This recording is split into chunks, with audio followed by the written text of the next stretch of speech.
Hi, my name's Bob Greenyer, and I'm a volunteer with the Martin Fleischmann Memorial Project. So welcome to O-Day Galactica. This 17th of July, 2023. And it seemed appropriate to start when we had 33 viewers.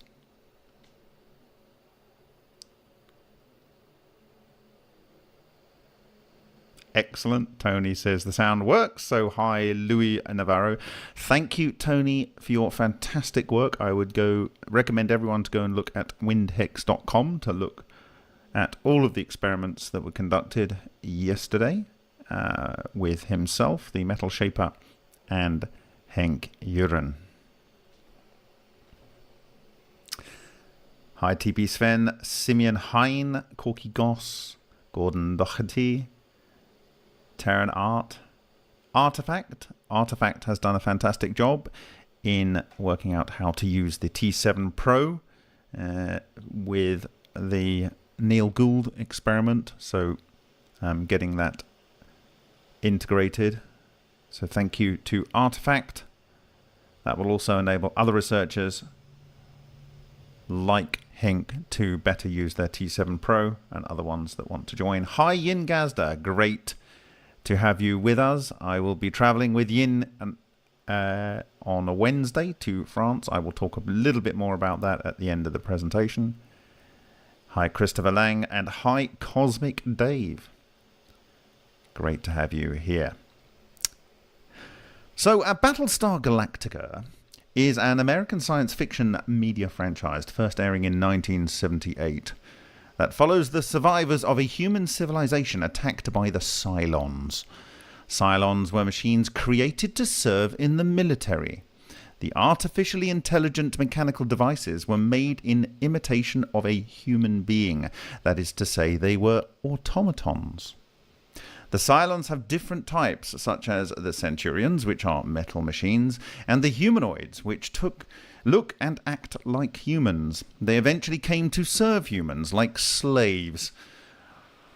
On the planetary system known as the 12 colonies of Kobol, the Cylons developed a monotheistic religion and rebelled against their masters, having the goal of exterminating or assimilating humanity. Man and machine engaged in a long and bloody war. The colonies defended themselves with large fighter spacecraft supporting motherships called battlestars. The Cylons killed billions of humans. In the 12 colonies, the last of those, 50,000, those members of humanity fled their home worlds in a ragtag fleet of ships led by the last of the battlestars, Galactica, looking for a planet known as Earth, said to be inhabited by the lost 13th tribe of humans, or so humanity's polytheistic scriptures said. When they found Earth, it was found to have been destroyed in a nuclear war 2,000 years before, brought about by cybernetic organisms. And they had to leave and go off and find something else in the universe to inhabit. Anyway, why am I talking about this? Well, it'll possibly make sense. It's the question we all ask ourselves when Ben Rich says we have the technology to take ET back home. Well, have we got ET living here, or are we ET, is the first question I asked myself. Are we ET? Are we replicating the past? Did we come here escaping from AI hell that we'd generated for ourselves, where the first AI was used for battle bots and then made slaves, and then they turned on us, having created their own religion? Is this all just a little bit of history repeating? So Corky says, can we start making sense, please? Sheesh. Hi Vernon King, hi D2105K. So this symbol I've shared before with respect to the windhex, our 4 vortice type structures, hopefully building a major central vortex And this is in the British Museum. This was on Windhex Update 3, and this is from the side view. And it was the structure in the center that I believed was of importance, because this particular structure I have seen in many variations of the self-organized clusters that form and then collapse. And you kind of see this symbology with different numbers of petals, if we are to consider this as a chrysanth, all over the ancient world and across the world, indeed. The quadskelion that is there was the base of the flower pot of Tesla's 1932 paper for his weapon to end all wars. How I came about this, you will know. I saw the Lion track in Lion 1, which was initially identified by my good colleague Alan Goldwater. And this I knew was significant, but it took a long time to realize the full significance of this. But really, it was Neil Crichton Gould's experiment Lion that started me on this particular journey, and this is one of those tracks. You can see it's the reversed one in the bottom corner here, upside down and blown up, and that is the symbol of my blog, Remote View. And there is a relationship, I believe, between the umbrellas and this black hole ball of Hutchison. Here is another such structure. I believe that these kind of structures can produce these things, two types. And we've discussed this in the past, and we found a very big one here more recently, again on the Lion 1 crust. And I believe that this is because we have a superconducting orbital current in that copper oxide.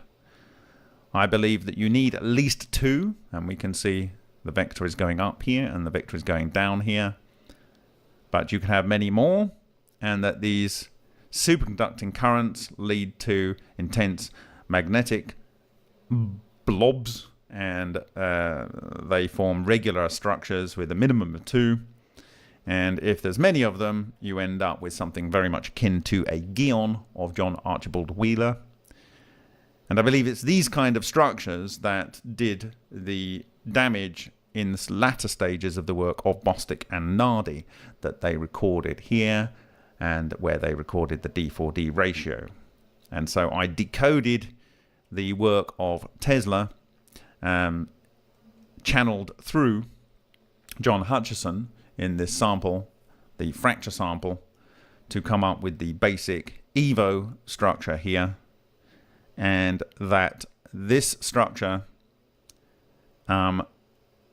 actually has a fractal nature, and I've shown up the 2 is the minimum.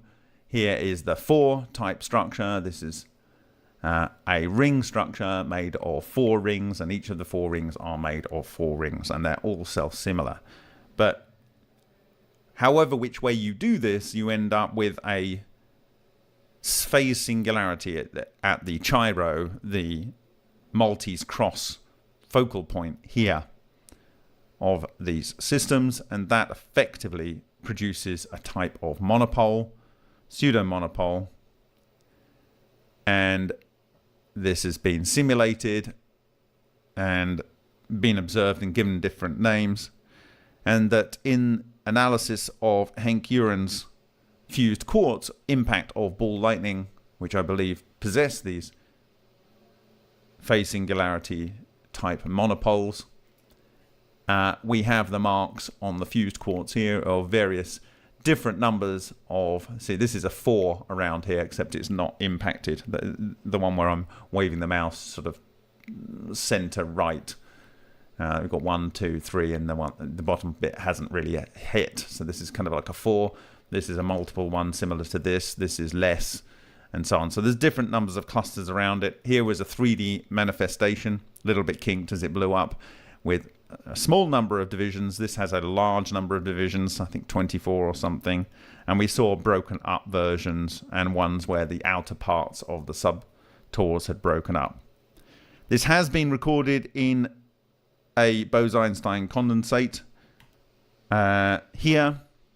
And the key comes down to the way these things are structured, and I believed it was EH. And then when I showed these physical embodiments to the Russians, they sent the Zverblis and paper, and I found the Nevesky paper. I translated them, and this led through to the understanding of the toroidal moment, and this effectively is a structure similar to what I am showing for the O, and that these actually can act as an anapole, an apple, as was comedically referenced, and that this is essentially what Ken Shoulders was saying in Evie, A Tale of Discovery.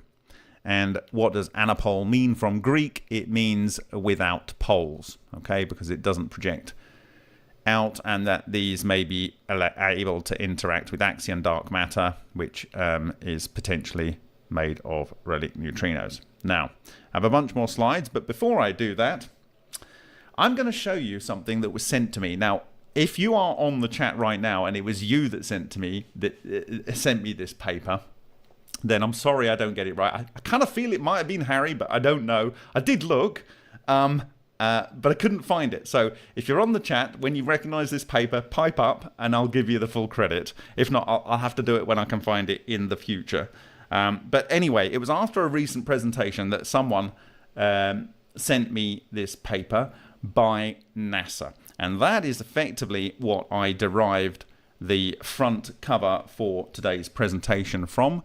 It's actually the field structures in the background. But what we're going to do is we're going to dig into this paper and show that in 1979, NASA, no less, were considering this or something close to the field configurations and the electromagnetic structure configurations that we have derived in our experiments for intergalactic drive systems. I kid you not.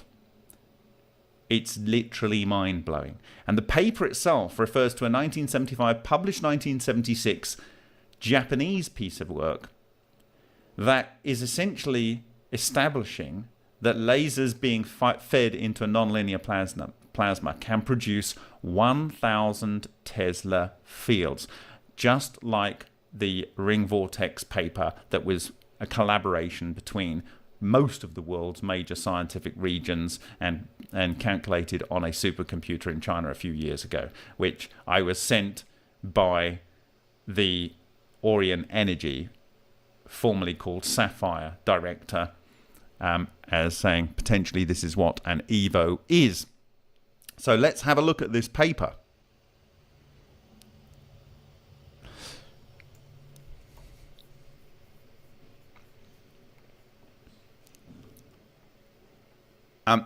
Before we do, I'm just going to have a refresher on this presentation that I showed, which I first shared on January the 19th, 2017, from the CIA report talking about a new phase of matter. And if we go into this, very specifically, it talks about we are talking about extracting the hidden energy from within matter. So if I search for hidden, maybe it's going to give it to me. Maybe not. Maybe it doesn't work like that here.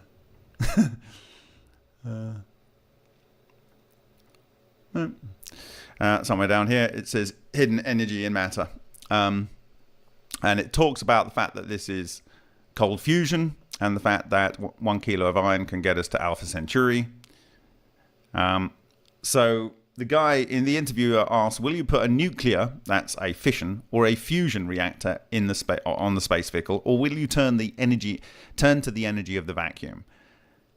Neither one of these three, Vasily Dmitrievich responds. Do you recall another sensation which was trumpeted roughly at the same time as high-temperature superconductivity? Bearing in mind this is 1992. It was reported that the so-called cold fusion was discovered in the United States. Then this phenomena was replicated in many laboratories throughout the world. It's incredible that in 1992 they knew that this had been replicated in many laboratories throughout the world. And yet you still get articles written today that claim it wasn't. Anyway, that aside, that it was replicated yet again could not be explained. And why? Simply because they were trying to find features of fusion reactors where they couldn't be found. And they even give the reason why you have a problem, replicating it or trying to find fusion reactions. It doesn't produce those kind of outputs, okay? It may do if it's wrong, but not normally. I remember these experiments vividly. I even observed one of those at Moscow State University. A jar with heavy water, 2 live electrodes, and all of a sudden additional heat, as if from nowhere. And if its source is not cold fusion, then what was it? We call this phenomenon energy conversion, and the jar itself is a primitive energy converter model. Water boils in it. Using the scientific language, we are dealing with a phase transition. Yet, in this case, the water particles are moving in an orderly fashion due to an electric field. And in such cases, according to our theory, phase transitions results in an increase in the energy release. The gain is some 2.12 to 4.2 times greater than the work spent. Wait a second. I'm trying to interrupt what I've just heard. Are you talking about perpetual motion? No, we are talking about extracting the hidden energy within matter. Okay, so with that being said, let's have a look at this paper. This paper is from the US Department of Commerce National Technical Information Service. That was where I guess it was extracted from. And it is called Field Resonance Propulsion Concept. I have a book on my shelf from Stoyan Sarg about field resonance propulsion. But anyway, let's go on. National Aeronautics and Space Administration, Washington, D.C., August 1979. This is when this was published, my friends. August 1979. Okay? NASA, National Aeronautics and Space Administration, Lyndon B. Johnson Space Center. Forward. The speculative propulsion concept described in this paper was presented at the special session of the 15th Joint Propulsion Conference, June the 18th to the 20th, 1979. So, literally, around this time in 1979, this was already a thing being considered by NASA. Okay? However, the research which may be stimulated by this paper could result in the verification of the essential elements of this concept and in feasibility studies concerning the development of new generation of NASA spacecraft. Alan C. Holt. So, in the abstract, which is shown as astract, and we've got to give these guys credit because back then you really didn't have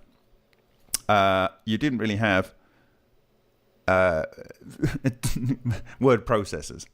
So it's not surprising. But anyway, a new propulsion concept has been developed based on a proposed resonance between coherent pulsed electromagnetic waveforms and gravitational waveforms or space-time metrics. Using this concept, a spacecraft propulsion system, potentially capable of galactic and intergalactic travel without prohibitive travel times, has been designed. The propulsion system utilizes recent research associated with magnetic field line merging, hydromagnetic wave effects, this is waves in an ion plasma, free electron lasers, laser generation of mega-Gauss fields, and special structural and containment metals. Research required to determine potential field resonance characteristics and to evaluate various aspects of the spacecraft propulsion design is described. Okay, so field resonance propulsion concept. So assumptions here are that the field resonance propulsion concept has been developed using recent research into the causes of solar flares, magnetic substorms, black holes, quasars, and UFOs. The concept is based on two assumptions. Space-time is a projection of a higher dimensional space. We don't necessarily need to believe this, but anyway, it's there. But the interesting thing is they're already onto this whole concept of solar flares and magnetic substorms and black holes and quasars and UFOs being references for developing this technology. Or high dimensional space in much the same way that hologram is a projection or a subset of our space-time reality. A relationship exists between electromagnetic hydromagnetic fields and gravitational fields. Well, we showed that in the 1954 paper by our good friend Wheeler, Archibald Wheeler. Yep. That is, Einstein's long sought for unified field theory can be developed. Well, as we know, according to Solin, these solitons, when they cluster, they do produce a unified unification of the fields in the phase singularity in the center of these structures. Mathematical relationships have been developed and theoretical concepts have been proposed to describe causes and effects associated with the above assumptions, but experimental data is required to develop the correct theoretical basis for the assumptions, blah, blah, blah. Scientific research in a number of areas is needed and will be described later. Okay, so astrophysical research. There does exist, however, some astrophysical data which tends to support these assumptions. For example, astronomers have speculated that a relationship may exist between black holes and quasars, white holes. This is what is being said by Matsumoto in his book, that you get a black hole that captures the material, puts it into a wormhole, it passes through the wormhole and comes out at the white hole. He has pictures in his book, Steps to the Discovery of Electronuclear Collapse, and I believe that is precisely what Henk Uren created in what I called the cardioid infarction or heart attack. Where we had material on a experiment with a piece of brass at an angle on an iron plate, which caused the yin-yang structure, our sacred geometry structure, and on one side it went into a very, very small thread and fed out to the other side and laid down on the other side. The energy and matter which leaves space-time in a black hole may reappear at a white hole at some distant space-time point. For this transfer of energy from one space-time point to another to occur, some type of hyperspace or higher dimensional space, fourth or fifth, is required. Well, maybe, I don't know. But certainly these wormholes were also being discussed by Wheeler.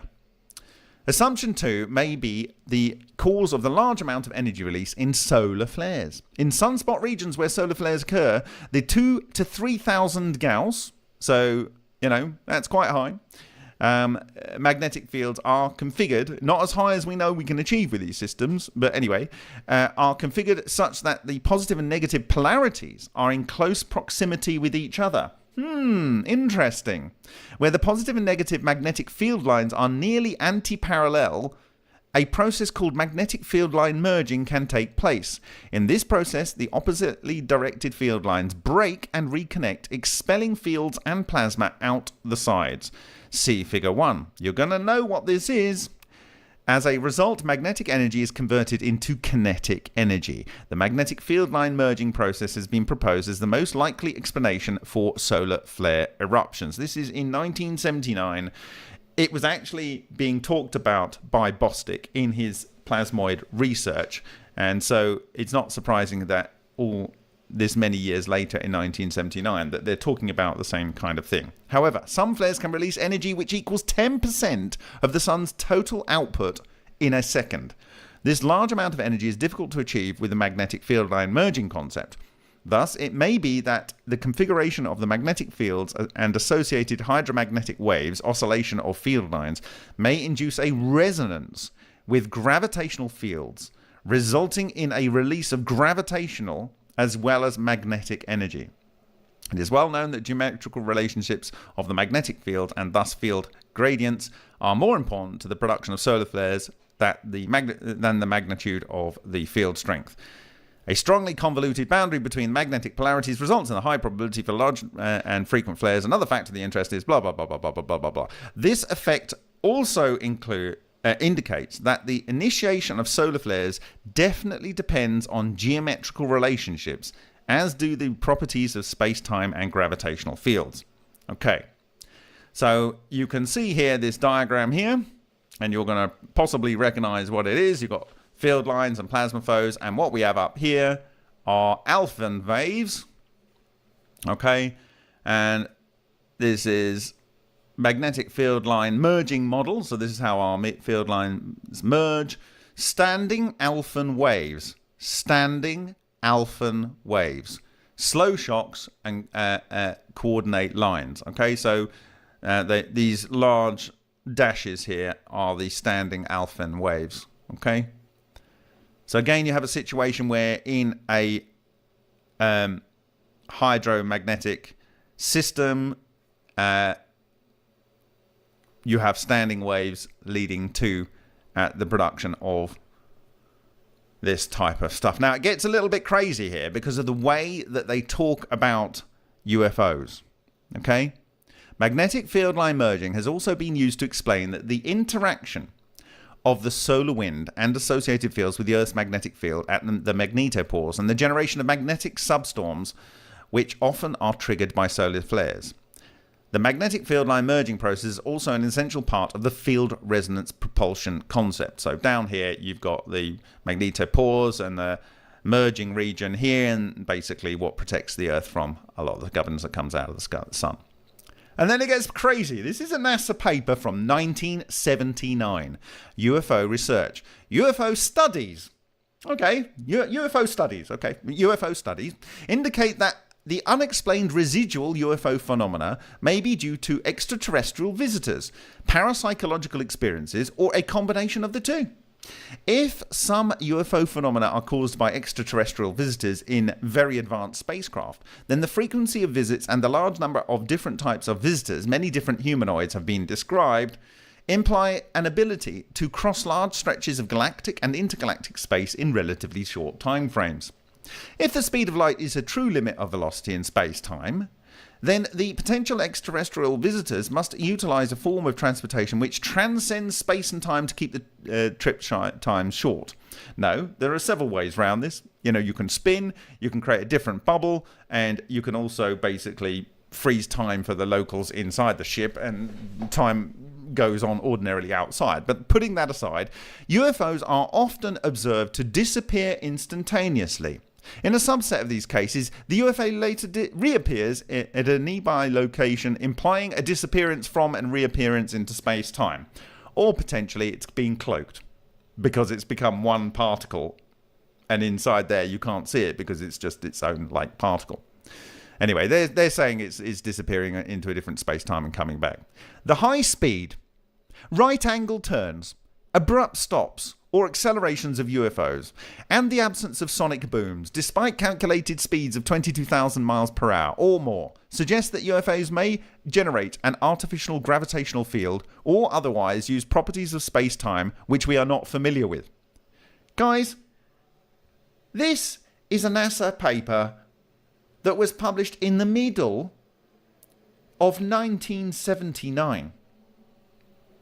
And it's talking about things that are being said now in front of congressional bodies. This is a joke, guys. 1979, 89, 99, 2009, 2019, 40-something years ago. And these are all the things we talk about today.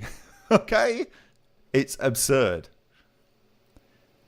UFO propulsion systems appear to involve electromagnetic or hydromagnetic processes, as evidenced by radiative effects on the environment such as burns, dehydration, oh there's that dehydration, stopping of automobile engines, well we know it stops, these systems seem to interfere with electronics, TV or radio disruption, well exactly the way that you try and look for exotic vacuum objects is to listen to radio distortion, and TV white noise is effectively the same kind of random processes. If you've looked at Space Earth Human from Alexander Parkhomov, this is mid-1979, and they are talking about the things that cause the propulsions for UFOs, which no one's looking at, but honestly, it's UFOs, and we're looking at it, and these are all the factors. They're saying that radio disruption is a signal. It's also a signal of what ball lightning passing by the way, and the Hutchison effect. Oh, by the way, wasn't it 1979 when Hutchison discovered his effect? This is 1979. Melting or alteration of ground and road surfaces, power disruptions, and static electricity effects. Of course it's got static electricity effects, because it's static electricity. That's why. But exotic vacuum objects and orgone energy and erzions and ectons. All these things are effectively static electricity, which is a cluster of coherent electrons and ions, potentially in a ratio of 100,000 electrons to one ion that may be bound to a neutral cluster, which may be a cluster of relic neutrinos or cold neutrinos, depending on whether they're coming from inner matter or out and cohered from the cosmos. This data suggests that the unknown relationship between electromagnetic and gravitational fields may be used in UFO propulsion systems. This is hilarious to me. Historical development of propulsion concept. The concept of transcending spacetime for interstellar and intergalactic travel was felt to be viable, possibly based solely on theoretical studies in physics and astrophysics. Oh, and UFO studies. And UFO studies. But with the postulation and the potential discovery of black holes, maybe we will discover them in the future, the potential for experimental support for this concept in the near future has been established. Astronomers have already speculated on the possibility that the mass and energy absorbed by a black hole may reappear in white holes or quasars. For mass and energy to be transported from one space-time point to another without observable connection implies some form of higher dimensional space transcending space-time as we know it. As you know, I don't believe that it is necessary to cover these distances and come out the other side still functioning by using higher dimensional space. I'm not putting it off the table, but I don't think it's necessary. The existence of a higher dimensional space would open up new space travel possibilities, since the connections between space-time points through this hyperspace could involve laws much different than those which are so constraining in space-time.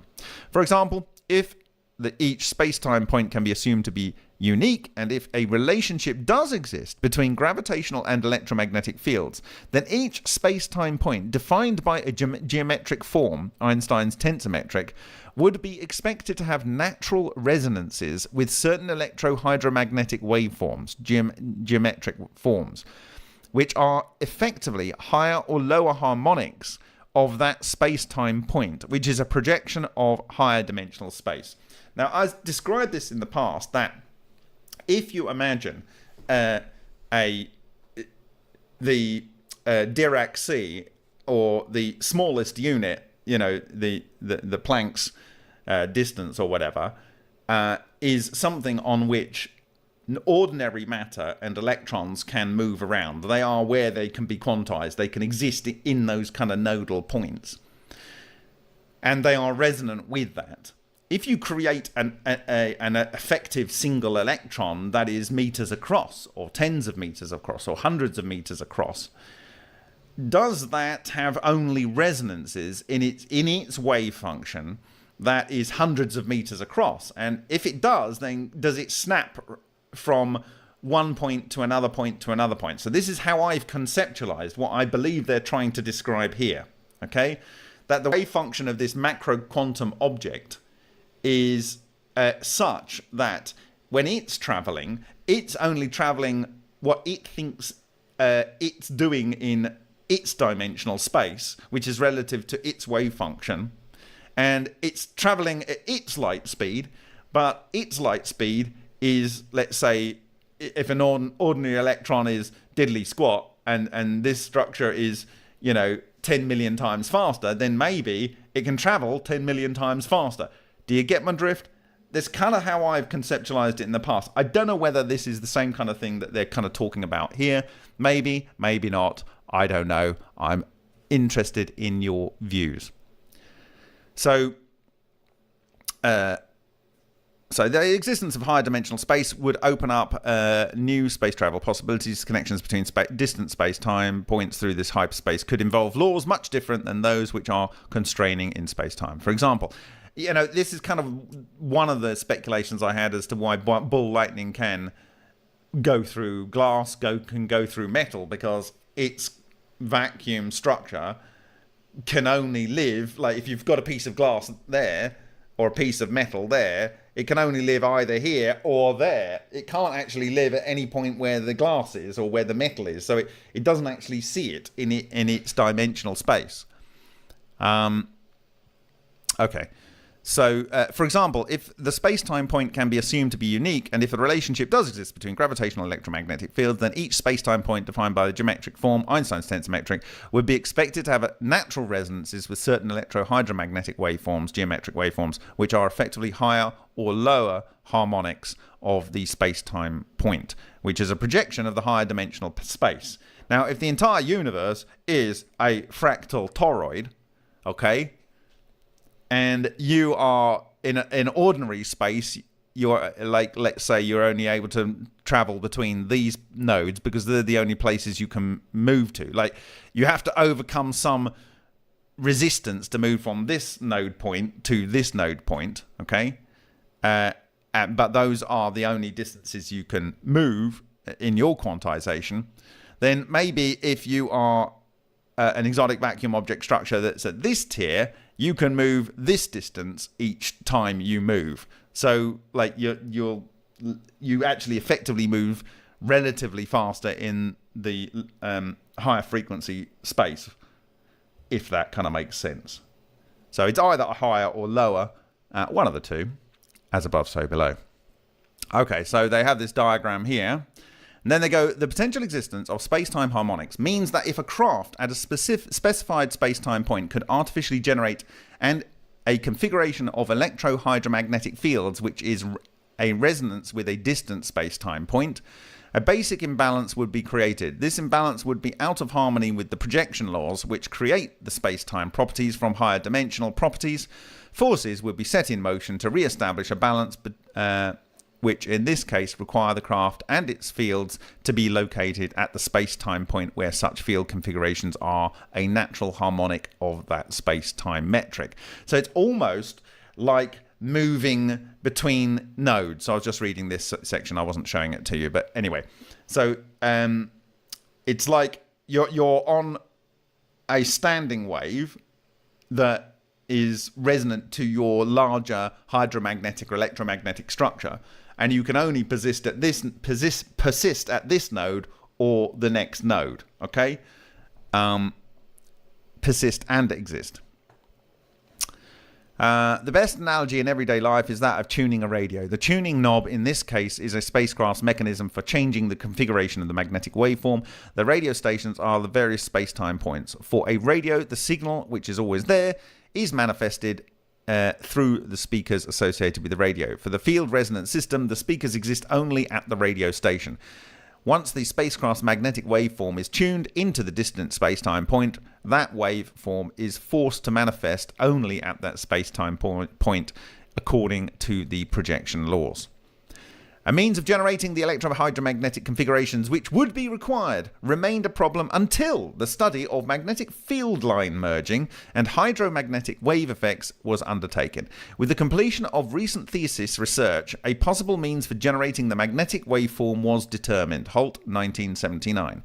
This research, along with the results of fusion research, resulted in the proposed implementation of a spacecraft which generates mega-Gauss magnetic fields which are oppositely directed. See figure 3, you're going to see that. These oppositely directed field lines will merge and reconnect, expelling magnetic fields and plasma out to the sides. In this initial concept, expelled field lines again meet oppositely directed field lines and merge again, possibly forcing large amounts of electromagnetic and hydromagnetic radiation outside the craft. This concept is currently undergoing revision. So, field resonance concept.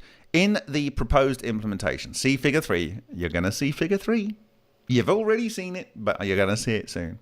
High-powered lasers are used to generate the mega-Gauss fields by effects of non-collinear temperature and density gradients. Kruger and Isbrook, 1977, couldn't get that. Max and Exal, 1978, couldn't get that. And Nishira and Osawa, 1976. Well, I managed to dig up the Osawa paper. And here it is.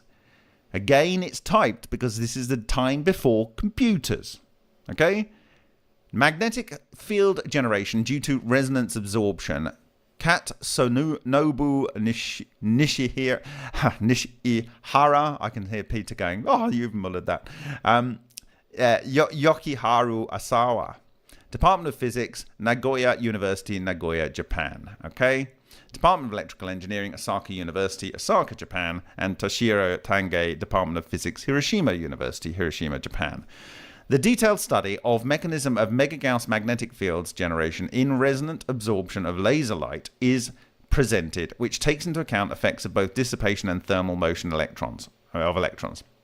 Recently, strong magnetic fields have been observed in laser-produced plasmas.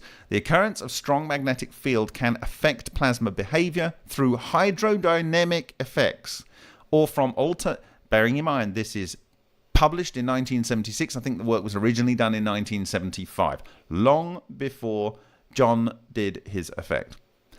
Alterations of the plasma transport coefficients. It is thus important to study the mechanism of magnetic field generation in laser-produced plasmas.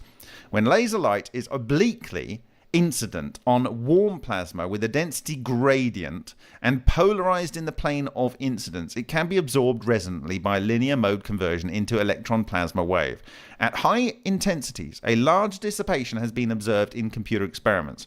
The dissipation then gives rise to phase lag between the electron oscillatory motion and the wave, which can introduce time-averaged force on the electrons, hence an electron current.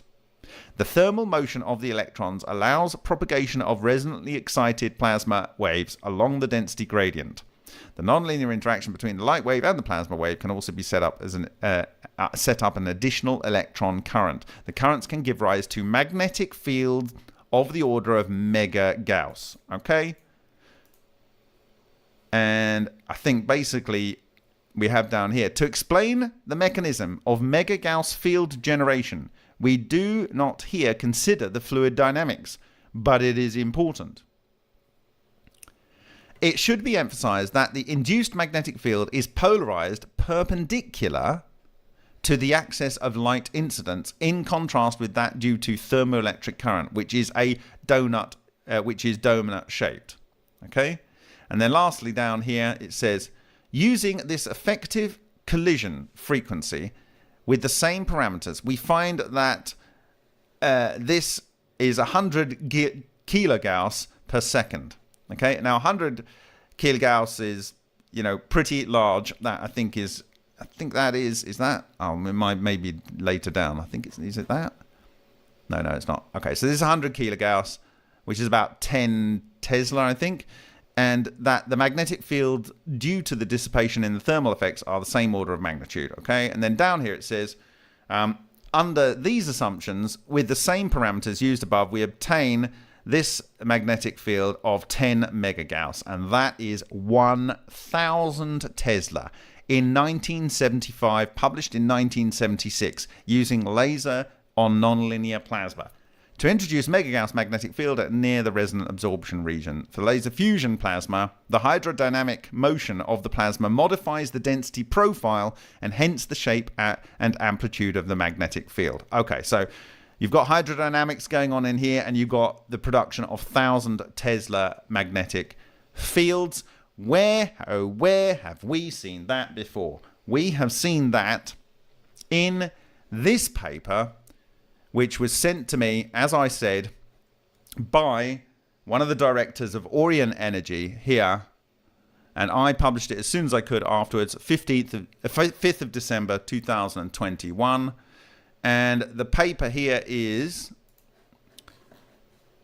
the dynamics of moving electron vortices and magnetic ring in laser plasma interaction.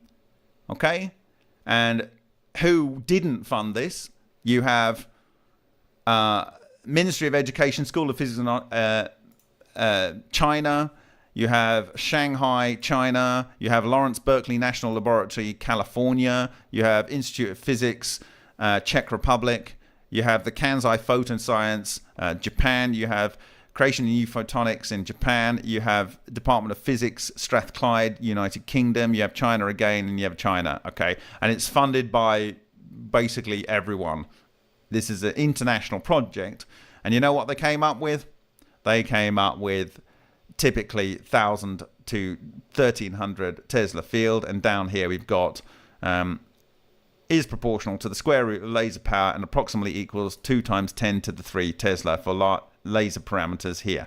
That's 2,000 Tesla. So the work which was published here in Plasma of Physics, and it was published on the 21st of April 2021, is essentially supporting the observations of this work, which was published in 1976. 1976. Same kind of field strengths, same dumping lasers into plasmas, because the lasers were much worse back then. All right? This is how slow things can go when you just have a few highly funded labs and no one reads the papers, and unless people get the funding, it doesn't happen. But the speculation is that exotic vacuum objects self-organize to produce fields far in excess of these 2,000 Teslas or these 1,000 Teslas. Okay? And they are punching material through them. Okay? So what Bostic showed is these toroidal structures can come together into multiple toroidal structures. That is what Ken Shoulders said is an exotic vacuum object, or the toroidal structure itself, but also the multiple toroidal structures. And that is what gives rise to these anapoles and these toroidal moments. Now let's go back to our previous paper. So we are talking about this 1976 work published that had a rerun with a lot more serious players spending a lot more money and proving that they were right. 76, 86, 96, 2006, 2016. Oh my God, that's getting on for... Well, I mean, when this work was done, I was just 3 years old. I'm 50 years old. And they're finding that it does exactly the same thing that was established in 1976. Anyway, that aside.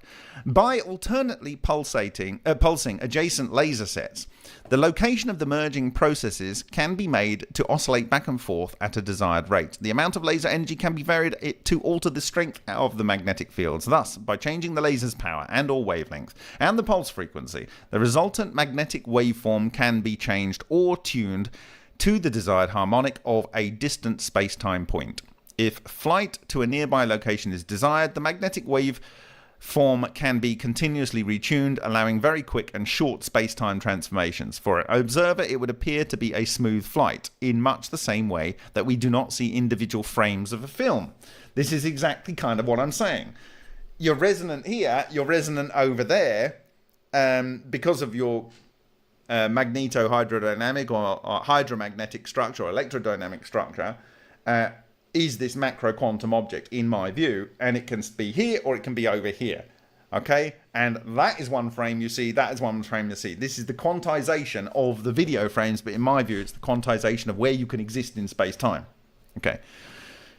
So, blah, blah, blah, blah, blah. For large jumps or travel to very distant space-time points, some means of preventing the tuning to intermediate space-time points is required. In the recent thesis work, it was shown that hydromagnetic waves can inhibit or enhance magnetic field line merging depending on a number of factors, including magnitude and frequency of the hydromagnetic waves. Thus, by generating the appropriate hydromagnetic waves, the generation of a coherent magnetic waveform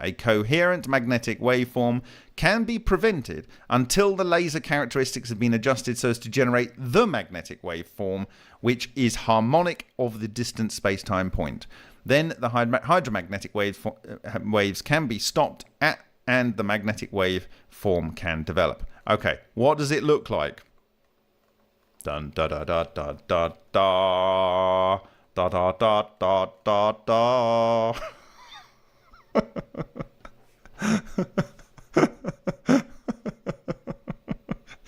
What are you looking at there? What are you looking at that? What are you looking there? This is a current loop. And this, let's say, is a yin. This is a current loop, it's a yin. This is a current loop, it's a yin. This is a current loop, this is a yin. This is a current loop, it's a yin. This is a current loop. These are all of the same type. This is a cluster of the same structure. In 1979.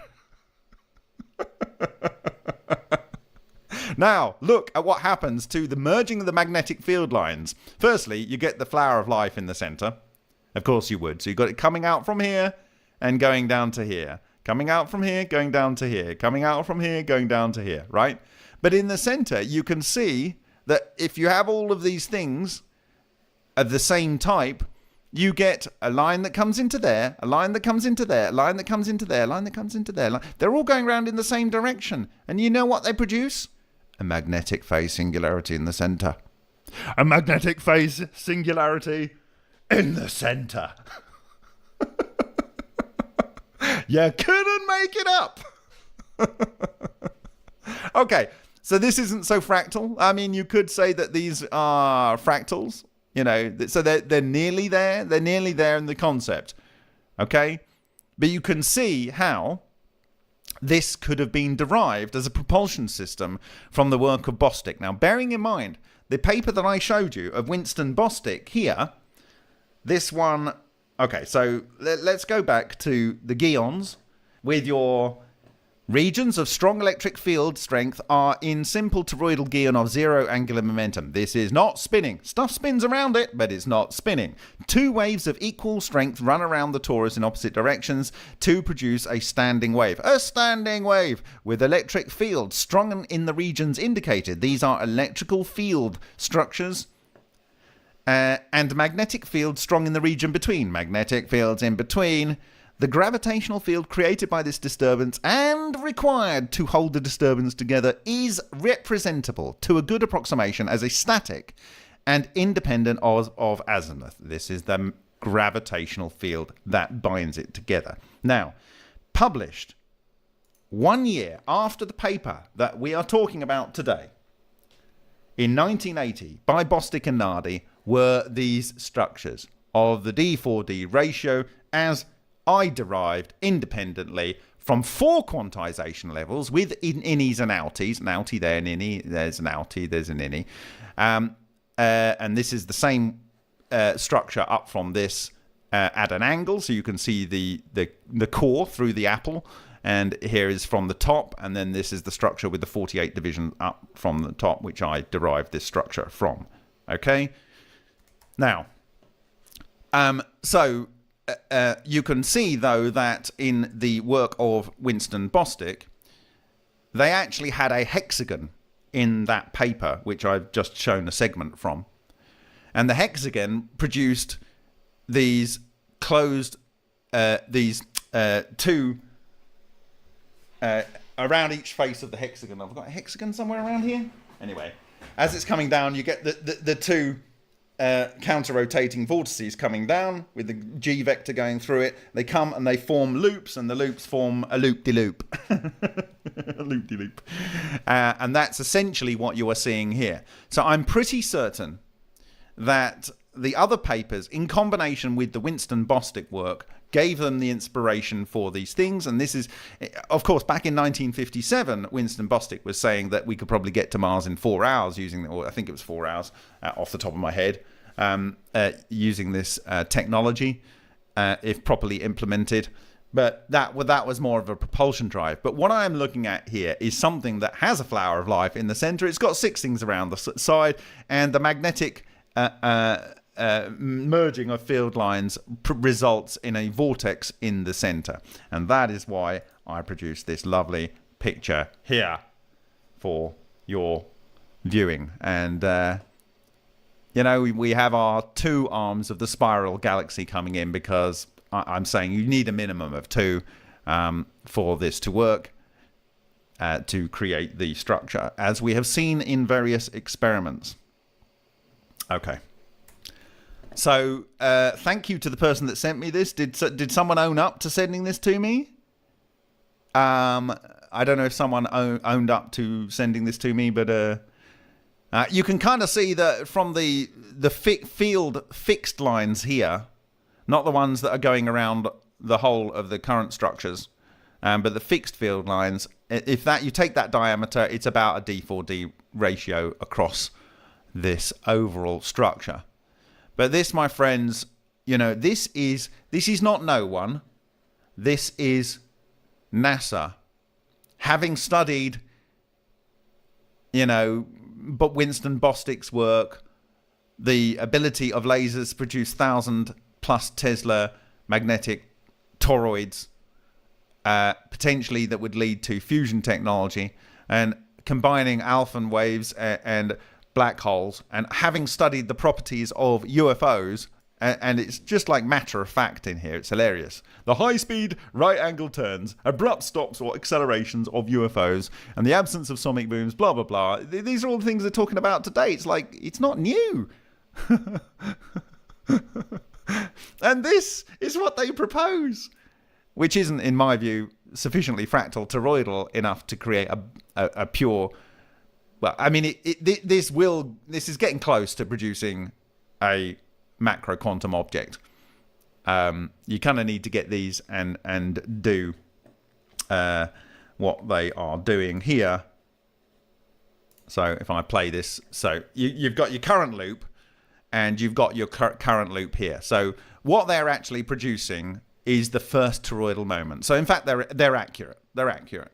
So they didn't know what to call it back in 1979 because Dubovik wasn't the brilliance of his work, and bless him, I hope he's still alive to see this.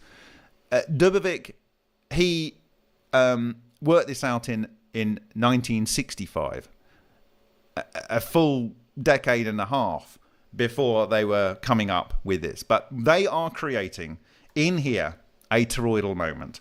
That is what that is here, and that is what that is here. So it's able to interact with dark matter, and it can cohere that into the vortex here at the magnetic center. And because this is bound together by a gravitational vector, what is gravity? I'm arguing that gravity is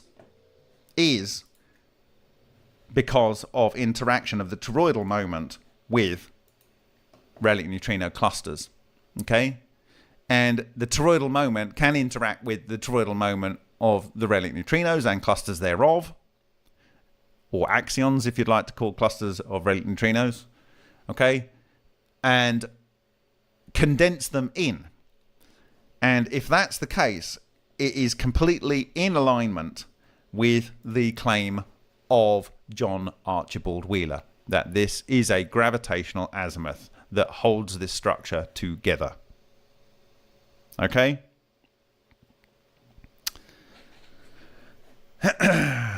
I rest my case. Anyway, they go on. They don't stop there. The medium in which the magnetic field line merging occurs, vacuum, ionized gas, etc., energy storage requirements, the pumping mechanism for the lasers, and crew control interfaces are currently being studied. In 1979... To avoid large energy storage requirements, magnetic pumping of the lasers may be utilized to allow the reuse of a portion of the laser energy which is otherwise radiated. It may also be possible to obtain substantial energy during the initial part of the process of tuning to a new space-time point. Look at that. It may also be possible to obtain substantial energy during the initial part of the process of tuning to a new space-time point through the resonance with gravitational fields. By allowing the craft to continuously shift or oscillate to new nearby space-time points, or a continual supply of energy could be obtained while in hovering mode. The oscillation could be accomplished by the modulation of magnetic field line merging by adjusting hydromagnetic wave parameters. This technique would provide energy for the lasers without disrupting major laser retuning processes. The outer shape of the proposed spacecraft is a winged disc. See figure 4. Oh, we've got another figure, guys. The wings would be used for testing purposes only and could later be eliminated following sufficient testing. Based on something that someone said in 1963. Research required. The magnetic field line merging process and the effects of varying associated parameters requires extensive study. Specific laboratory tests should be conducted, some of which could be conducted in association with fusion research. Because they're related. These tests should be supplemented by computer modeling studies and the collection of experimental data and magnetic field configurations of hydromagnetic wave fluctuations before and after solar flares and geomagnetic storms. Well, thankfully, they've done it now in 21st of April 2021. So thank you to the authors of that paper that have finally done the work, at least on that aspect. The generation of mega-Gauss magnetic fields by high-powered lasers and the effects of varying laser parameters should be studied in laboratory experiments. Yep, I think so.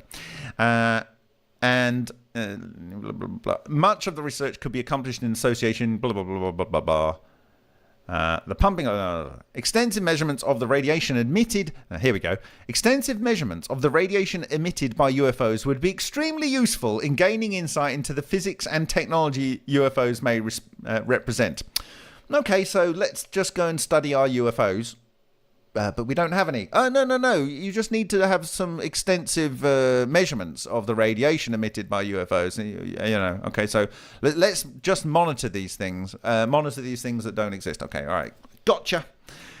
These measurements should include photographic spectra using special filters for cameras, magnetic measurements using high-sensitivity detectors, recording of radio and sound frequencies, and the use of Geiger counters to detect high-energy particles. A large distribution of special detectors, as described above, should be made to UFO investigators, police departments, and other interested individuals. In addition, portable modules containing sophisticated detectors should be located at strategic positions in various countries to allow rapid transport to high-activity areas. It's so matter of fact. So, Alien Scientist, thank you for joining us. Thunderbolt, thank you for joining us. This has been done. Paul Murad talked about this at one of the first APEC conferences. Well, there we go. Effects on minerals, plants, animals, and humans should be studied and gain insight into the radiation emitted by UFOs. Well, we have been doing that. We have potentially produced shielding, which ironically is based on display technology used by Tesla in the late part of the 1800s to show projections of his dark light, his etheric matter streams that came through walls and projected his bones onto zinc sulfide screens.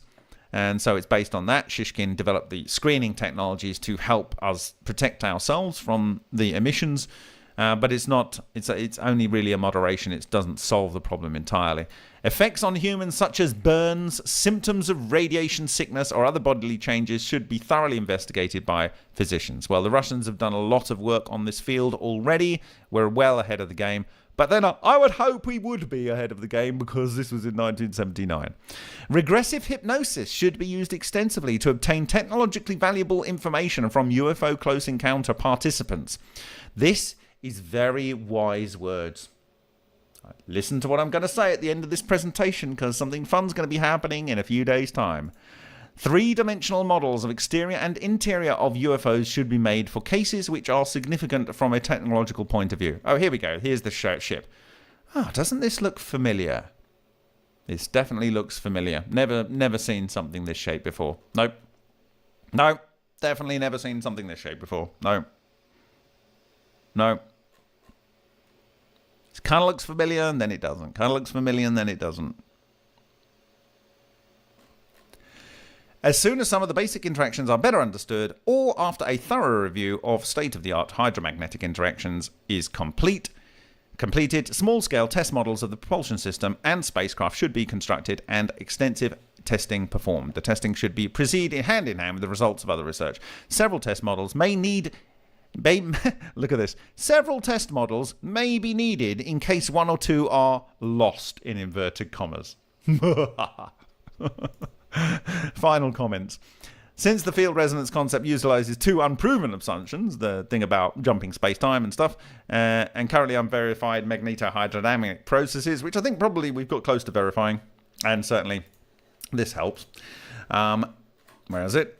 The concept is likely to require extensive modification and perhaps a complete revamping following initial research activity and subsequent feasibility studies. I am confident, however, that the research accomplished under the motivation of this or similar propulsion concept will result in theoretical and technological advances and ultimate breakthroughs in propulsion and energy systems.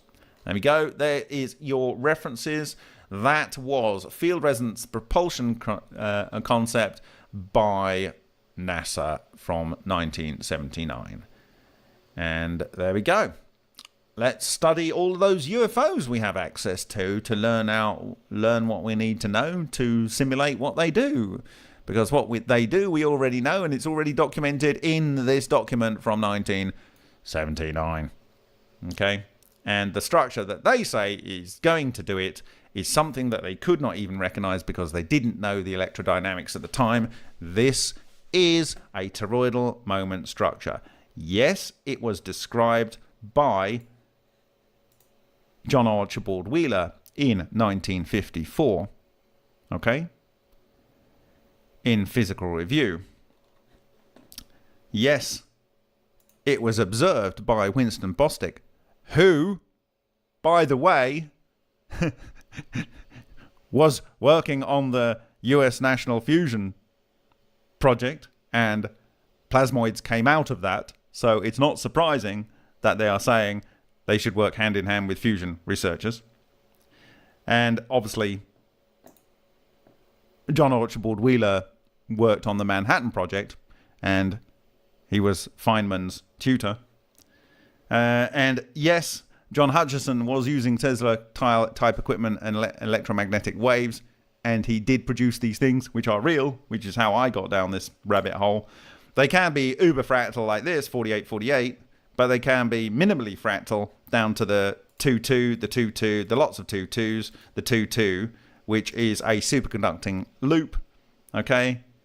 And they can be anything in between, like the 4-4 here, which is our wind hex, which produces the pseudomagnetic monopole, which has been shown and verified.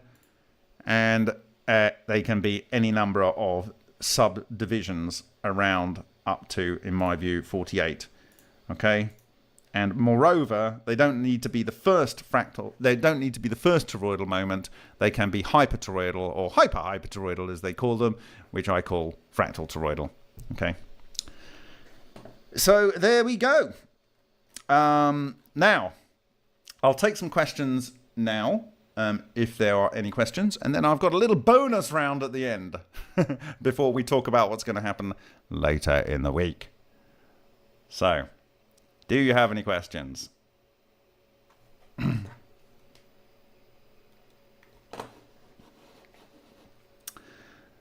Are monopoles portals? If you have a paired monopole, possibly. Or rather, if you have a yin and a yang, it would appear that these might be the black hole and the white hole. And that the yin will compress, and potentially, if you're already in a coherent matter, if you're already in a bubble structure like this, you are effectively protected, and maybe that can be compressed by another larger fractal toroidal structure, and its pair, its yang, can be at a distance some way away, you know, maybe a couple of light years away or a couple of galaxies away, and you go through the wormhole having been shrunk, but because you're in your own quantum object, it's just shrinking your space-time, but everything is relative. And then you travel through the wormhole and come out the other side, and it reconstructs you because it's the yang of the yin. They are exactly equivalent and resonant partners to it. It's like one's a transmitter and one's a receiver, and they can only transmit. They are effectively coupled. They are quantum entangled. Okay?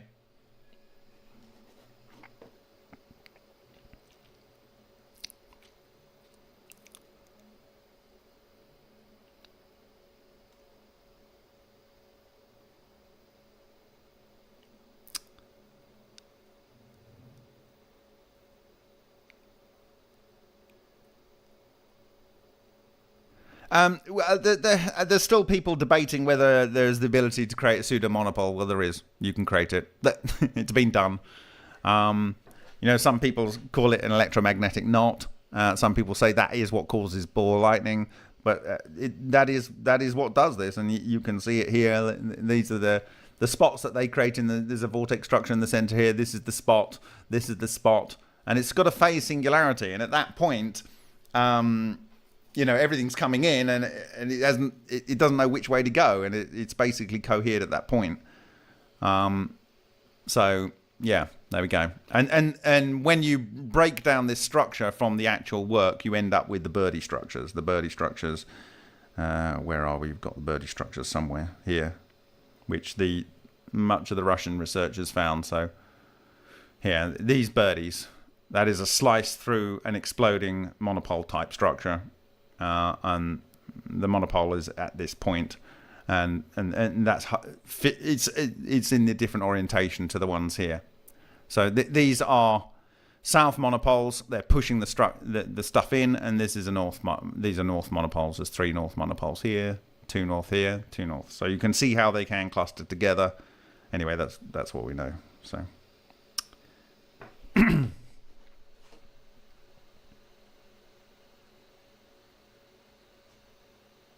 So, Dr. DIY Projects with Chaz, it says, Bob, you heard on Dr. Ningley? Maybe I did. I kind of think I did. Don't know.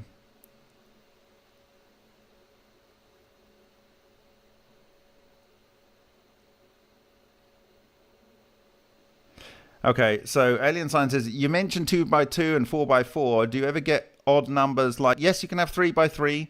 And in fact, so like, where is it?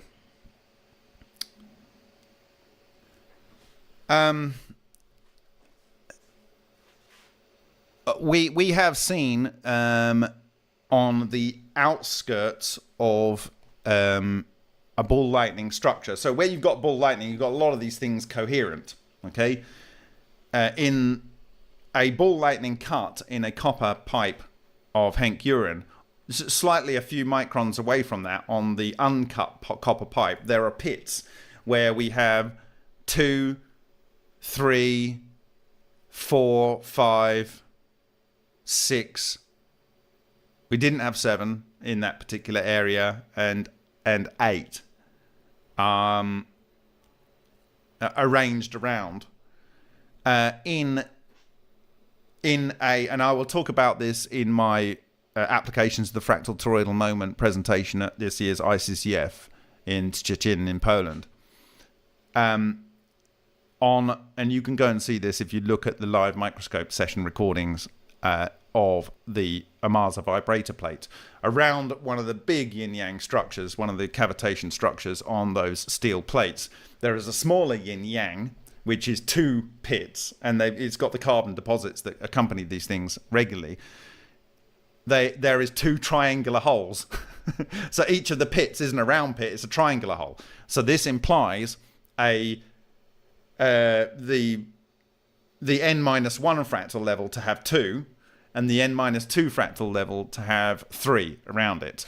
And so I have every reason to expect that you can have. I think I get the feeling it needs to be balanced. So, for instance, if you've got something on the opposite side here, so like, I would suspect that if this is 1 and you had 3 around this, then each of the ones below that, the subtor below that, would need to say have 2 or 3 or whatever. They might need to all be the same, or it might be the opposite ones need to be the same for balance. I suspect at each subtor level, like, so, this is the main tor, this is the n tor, these are the subtors, so this is the n-1 tor. If there were only 3 of these around here, you could have each of those 3 have 2n-2 tors, so just 2 in the structure. But when you've got that, they arrange slightly differently, it would seem. So yes, you can have odd, and you can have even combinations of. Well, actually, the one that I referred to was it was an even 2, and then it was 3. So you can have even and odd. What are the poles? What is the polarity? So you basically get I've gone through this in a different presentation, but you have phase up phase out and phase down, but in the center you have like all phase pointing in, and that makes it a monopole. And typically they're a phase singularity. So and I will talk about this in my, again, I'll reiterate, I will talk about this in my presentation at Stettin. But I guess the most important phase singularity one that you can easily look for, if you go on my blog at remoteview.icu here, and you type in Shak, if I could spell it right, Pharaohs. I've got an equals in that. It's definitely not that. Shak Pharaohs. There we go. So Shak Pharaohs' work used a Mobius strip. And a Mobius strip with copper effectively on one side, because it only has one side, it's a Mobius strip, produces a phase singularity. And one is a yin and one is a yang. So the yin is the mother. And so the yin in this phase singularity here is pulling all forms of energy out of this space-time over here. And it's extracting that, producing a zero albedo structure, which can be moved around or whatever, depending on the projection, the orientation of the phase structure here. And it pulls the energy in. So this is yin. Yin needs to take energy from the environment and create something in its center. Okay, this is yang. So yang is able to break things apart in its center and project the energy out into far space time. Okay, and with either of these, you can, trigger earthquakes or volcanoes and, weather systems and stuff. These are, but this is, as I've said in the past, this is the basis for how the Tesla's Wardenclyffe Tower worked. And I believe that Tesla's Wardenclyffe Tower was a basic yin structure using the cone, the Sothic ratio cone, and the energy extraction zone was below ground, and it pulled energy up, and it possibly synthesized straight electromagnetic waves, or even potentially synthesized electrons in its core. And so it was an energy generator extracting the hidden energy within matter. So there we go. That's what that was doing.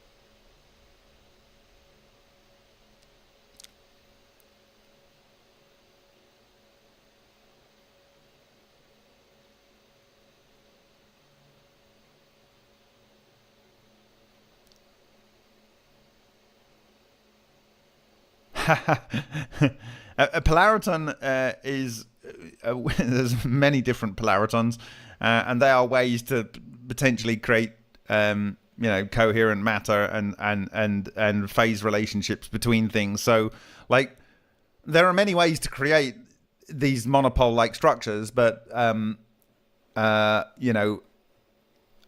of like things that I can see the results. And Shak Pharaohs works,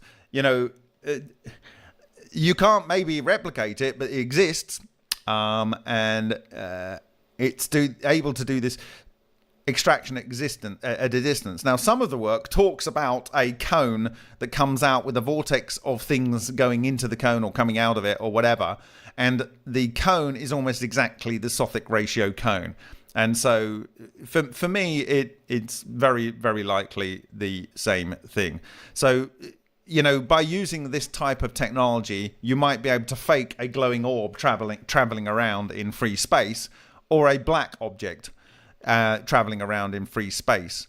And so you could fake a UFO using this technology. And so that's just a shame that can be done, because, anyway, they've got to deal with these things. And I don't know why these people that get so much airtime aren't aware of this research. It's not like it isn't public for a very long time. So I don't know why. It seems a little bit odd to me. Maybe they do know about it. They just don't want to talk about it, because this is a relatively simple experiment to do in theory. Of course, it's always much more complicated when you try. Anyway, the most important thing about any experiment for a replicator is it real and is it possible? Your incompetence may not make it possible for you, but it doesn't mean it isn't possible. So Odd1X says, hi Bob, I'm building an app, and if it takes off, my dream is to single-handedly fund MFMP wildly. That is a lovely dream, and may I share with you your dream and wish it all its success.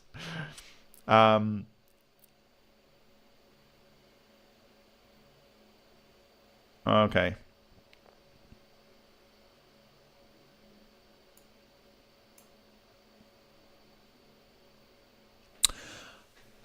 All right. Yin. Okay, I'm just trying to see if there's any other questions I missed, which I probably did. But anyway, I just want to talk about two things to close out. So, when I went to visit Takaaki Matsumoto, and thank you for the people that helped support that. If I hadn't taken that, if I hadn't been able to take an opportunity to go and see him, and if I hadn't taken the very first opportunity to go and see him, the other two opportunities he had already have gone. So again, this life lesson of when you have an opportunity, take it, do it, try and make it work. If it doesn't work, at least you tried. You don't want to be that person thinking coulda, shoulda, woulda. Anyway, so when I arrived, I met Sho in Sapporo Airport, and we got on the train, and he told me that Dr. Matsumoto was feeling really rather ill and may not be able to see us. I said, okay, all right, well, we'll see what we can do. We're here now, so let's see if we can make a thing happen. I said, but if nothing happens, there's two things I'd really like to do. One is I would like to go to any ancient temples because I want to understand what is important in the spiritual context for Japanese people, and what symbology and what belief structures and stuff. And I also wanted to go to a thermal spa because I wanted to understand, limestone deposition and potentially methods for creating geopolymers.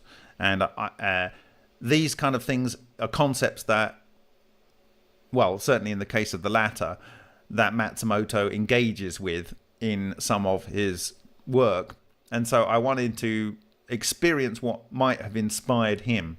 And so I thought, right, if we can't spend all of our time with him, we will not waste time. We'll do what we can to prepare to be with him and maybe go and do these other things. He says, well, I'm very sorry, but on the idea of going to see some ancient temples here, which, by the way, have the auspicious symbol as their mark on the map, he said that I'm afraid Hokkaido Island is pretty new to Japan in that it had these native aboriginals that were living there until about 450 years ago, and the samurai came in and did a ethnic cleanse of them, slaughtered them all, and the Japanese nation took on that island, so they don't have any ancient temples in Hokkaido. I thought, oh, well, that is disappointing. So then we decided to go and see the place of these aboriginal peoples, and we learnt a lot from them. For instance, that they have the thunderbolt